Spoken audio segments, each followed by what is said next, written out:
Bu sənə tanış gələcək, amma tibbi tərəfini bilirdinmi? Bəzən yatdığın yerdə bir neçə saniyəliyinə nəfəssiz qalırsan və qəfil yuxudan oyanırsan. Beyin sənə siqnal verir ki, mən oksigensiz qalmışam, oyan və nəfəs almağa başla, mənə oksigen ver. Bu durumun adı yuxu apnesi olaraq bilinir. Apne ümumiyyətlə tənəffüsün olmaması durumudur. Bunun əsasən təməlindəki səbəb tənəffüs yollarının ya daralması və yaxud da hər hansısa bir səbəbdən tənəffüs yollarında maneənin olmasıdır.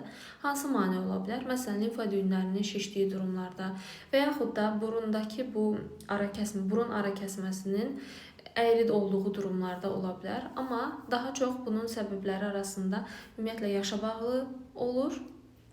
Daha sonra artıq çəkili insanlarda bu çox tez-tez görülür, müşahidə olunur və artıq təhlükəlidir.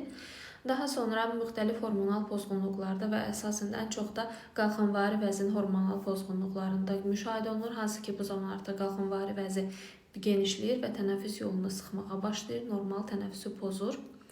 Daha sonra bunun yaranma səbəblərində revmatik müxtəlif xəstəliklər ola bilər və siqaret, alkoqol qəbulu, bu iki zərərli maddənin qəbulu da bu prosesin yaranmasına səbəb olur. Əgər bu tez-tez təkrarlanarsa, oyandıqda baş ağrısı, yetəri qədər yatmama hissi, yorğunluq hiss edirsiniz və gecə boyu rahat şəkildə yatmadığınıza görə gün boyu bunun yorğunluğu canınızda olur.